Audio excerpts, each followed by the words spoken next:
Hello दोस्तों, कैसे हैं आप लोग। उम्मीद है स्वस्थ होंगे, व्यस्त होंगे और अपने पढ़ाई में मस्त होंगे। तो आज हमारी ये पहली वीडियो है जो कि कवियों के जीवन परिचय से रिलेटेड है। तो इस वीडियो में हम सूरदास जी के जीवन परिचय के बारे में पढ़ने वाले हैं। तो कैसे कैसे इनका जीवन परिचय जो है, मतलब इनका कैसे कैसे बचपना बीता और उन्होंने कैसे कैसे अपनी जो रचनाएँ की, वो सब इस वीडियो में हम डिटेल से पढ़ने वाले हैं। तो अगर आप लोगों ने अभी तक हमारे चैनल को सब्सक्राइब नहीं किया है तो सब्सक्राइब कर लीजिए, क्योंकि ऐसे वीडियो हम आप लोगों को डेली इस चैनल पर प्रोवाइड कराते रहते हैं। तो चलिए देर न करते हुए इस वीडियो को शुरू करते हैं। और हाँ, अगर आप लोगों ने अभी भी हमारे टेलीग्राम चैनल को ज्वाइन नहीं किया है तो ज्वाइन कर लीजिए, क्योंकि वहाँ पर आप लोगों को फ्री नोट्स मिल जाते हैं जो कि आप लोग बोर्ड एग्ज़ाम के लिए काफ़ी इम्पोर्टेंट होते हैं। तो चलिए हम देर न करते हुए सूरदास जी के जीवन परिचय के बारे में पढ़ते हैं और इनके जीवन परिचय के बारे में आप लोगों को सब कुछ डिटेल से समझाते हैं। तो यहाँ पर आप लोगों को दिख रहा होगा कि स्मरणीय तथ्य, मतलब सूरदास जी के जीवन परिचय के बारे में कुछ स्मरणीय तथ्य हैं जिन्हें हमें याद रखना है, जो कि इस वीडियो में काफ़ी आप लोगों के लिए हेल्पफुल रहेंगे और आपके बोर्ड एग्जामों के लिए भी काफ़ी हेल्पफुल रहेंगे। तो यहाँ पर इनका जन्म जो हुआ था वह 1478 ईस्वी में हुआ था तथा इनकी मृत्यु जो हुई थी वह 1583 ईस्वी के लगभग हुई थी। इनके पिताजी का नाम रैदास था तथा इनके गुरु का नाम वल्लभाचार्य था तथा इनकी रचनाएँ जो हैं सूरदास, सुरसारावली तथा साहित्य लहरी, इनकी जो हैं 3 रचनाएं हो गई हैं। तो ये तो हो गई सिर्फ हमारे जो याद करने लायक जो बातें थी, ये सिर्फ याद करने लायक हैं। और अब हम चलते हैं इसके थ्योरेटिकल पे, मतलब इनके थ्योरी पर चलते हैं। कैसे कैसे इन्होंने रचनाएं की, इन्होंने क्या क्या पढ़ा, इन्होंने कैसे कैसे ज्ञान अर्जित किया और उनके गुरु ने इन्हें कैसे कैसे इनके मार्ग को, पथ को प्रदर्शित किया, उसके बारे में हम आगे वीडियो में पढ़ने वाले हैं। तो चलिए हम शुरू करते हैं। तो यहाँ आप लोगों को पहले पेज में दिख रहा होगा कि सूरदास का जन्म आगरा से मथुरा जाने वाली सड़क पर रुनकता नामक ग्राम में हुआ था। मतलब जो सूरदास का जन्म हुआ था वह आगरा से मथुरा जाने वाली जो सड़क है उसी के पास रुनकता नामक ग्राम में सन 1478 ईस्वी में हुआ था। विद्वानों में इनके जन्मांध होने के संबंध में मतभेद है, मतलब ये जन्म से ही अंधे थे या नहीं, इस संबंध में काफ़ी मतभेद है। मतलब कोई इन्हें अंधा ही जन्म से मानता है और कोई नहीं मानता है। कुछ लोगों का विचार है कि सूर्य के काव्य में जैसा सजीव एवं स्वाभाविक चित्रण मिलता है वैसा कि किसी जन्मांध से कभी भी कदापि संभव नहीं हो सकता है। मतलब अगर सूरदास जी अंधे होते तो उनकी रचनाओं में जो हमें सजीव चित्रण मिलते हैं वह नहीं मिलते। मतलब ये साबित करना चाहते हैं कि सूरदास जी अंधे नहीं थे, मतलब जन्मांध नहीं थे। तो उम्मीद है आप लोगों को जो यह पहला पेज है वह समझ में आ गया होगा। तो पहले पेज में हमने यह पढ़ा है कि सूरदास जी का जन्म आगरा से मथुरा जाने वाली सड़क के पास रुनकता नामक ग्राम में हुआ था और 1478 ईस्वी में हुआ था। और इसके जो ये जन्मांध थे, इस बात के संबंध में काफ़ी मतभेद है, ये भी हमने पढ़ा है।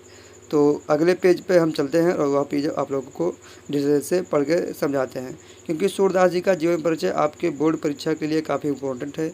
यह इनका जो जीवन परिचय है वह काफ़ी बड़ा नहीं है, तो आप लोग इसे आसानी से याद कर सकते हैं। तो चलिए आगे वाले पेज पर हम चलते हैं और उसे आप लोगों को डिटेल से समझाते हैं। तो अगला पेज है कि सूरदास सारस्वत ब्राह्मण परिवार में पैदा हुए थे। मतलब ये ब्राह्मण कुल से जो है रिलेटेड थे। 18 वर्ष तक निकटवर्ती ग्राम में रहकर संगीत का अध्ययन किए। मतलब जो इनके आसपास के गांव होंगे, उन्होंने 18 वर्ष तक उसी गांव में संगीत का अध्ययन किया, क्योंकि उस समय तक हमारे देश में कोई भी पढ़ाई जो साइंटिफिक नॉलेज है वह नहीं था। उस समय हम लोग आसपास के गांव में जाते थे और वहीं से संगीत, भजन, कीर्तन ये सब किया करते थे। तो वही सूरदास जी के लिए भी कहा गया है कि 18 वर्ष तक निकटवर्ती ग्राम में रहकर संगीत का अध्ययन इन्होंने किया और ये ब्राह्मण कुल में पैदा हुए थे। सत्संग के प्रभाव से उन्हें धर्मशास्त्रों का ज्ञान हो गया। मतलब इन्होंने एक दूसरों के साथ रहकर जो सत्संग किए उसके प्रभाव के कारण जो है धर्मशास्त्रों का ज्ञान इन्हें हो गया था। बचपन से ही विरक्त हो ये गांव घाट पर रहने लगे थे। मतलब गांव घाट यहाँ पर नहीं होगा, यहाँ पर गऊ घाट होगा। मिसटापिंग है तो आप लोग इसे मैनेज कर लीजिएगा। तो ये बचपन में विरक्त हो गए थे और ये गऊ घाट पर रहने लगे थे।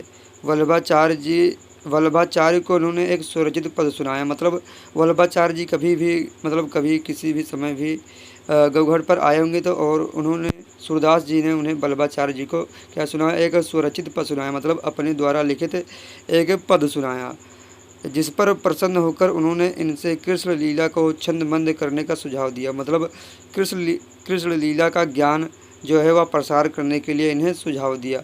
मतलब वल्लभाचार्य जी को जब उन्होंने अपने द्वारा स्वरचित पद सुनाया, और जैसे इन्होंने वल्लभाचार्य जी ने सूरदास जी का पद सुना, उन्होंने इनसे कहा कि आप जाइए और सूरदास जी की जो कृष्ण लीला है, मतलब उनके बचपन का जो पूरा ज्ञान है वो आप लोग वो आप जनता में फैलाइए, मतलब गांव-गांव में फैलाइए कीर्तन के द्वारा। तो ये वल्लभाचार्य जी के शिष्य बन गए, मतलब ये वल्लभाचार्य जी के उसी समय से शिष्य बन गए, और वहीं गोवर्धन पर्वत पर बने श्रीनाथ जी के मंदिर में कीर्तन करने के लिए रख दिए गए। सूरदास जी अष्टछाप के सर्वश्रेष्ठ कवि हैं, और इनकी मृत्यु परसौली ग्राम में 1583 ईस्वी के आसपास हुई थी।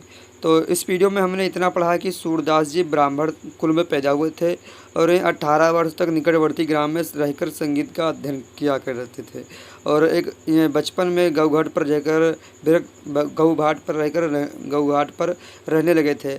और एक बार वल्लभाचार्य जी गौघाट पर आए, इन्होंने उन्हें एक स्वरचित पद सुनाया, जिसे सुनकर वल्लभाचार्य जी ने इनसे कृष्ण की लीला का गान करने के लिए सुझाव दिया, और ये वल्लभाचार्य जी के उसी समय से शिष्य बन गए थे, और ये गोवर्धन श्रीनाथ जी के मंदिर में कीर्तन करने के लिए रख दिए गए थे। और सूरदास जी अष्टछाप के कवि थे, और जो उनकी मृत्यु हुई थी वह पारसौली ग्राम में 1583 ईस्वी के लगभग हुई थी। तो उम्मीद है आप लोगों को यह जो मैंने बताया है इस पेज में वह समझ में आ गया होगा। तो चलते हैं हम इनकी रचनाओं को देख लेते हैं, और इनकी रचनाओं को आप लोगों को डिटेल से समझा देते हैं।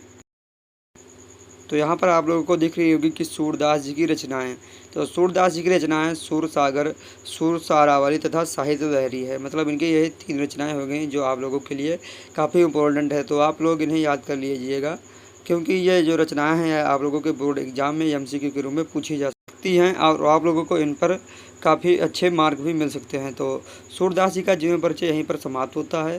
तो इनके जीवन परिचय में बस इतना ही हमें पढ़ना था, और इतना अगर आप लोगों के बोर्ड एग्जाम में अगर इनके जीवन परिचय के बारे में कोई भी रिलेटेड प्रश्न आए, या इनके जीवन परिचय को लिखने के बारे में ही अगर आ गया, तो आप लोग उम्मीद है आई होप आप लोग जो उनका जीवन परिचय है वो आप लोग लिख लेंगे। और अगर आप लोग जितना मैंने पढ़ाया है, अगर आप लोग इतना ही बोर्ड एग्जाम में लिख देंगे, तो आप लोगों के एक भी अंक नहीं करेंगे।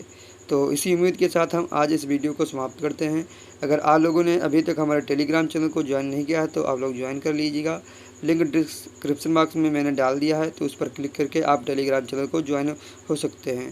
तो इसी उम्मीद के साथ हम इस वीडियो को समाप्त करते हैं। जय हिंद, जय भारत।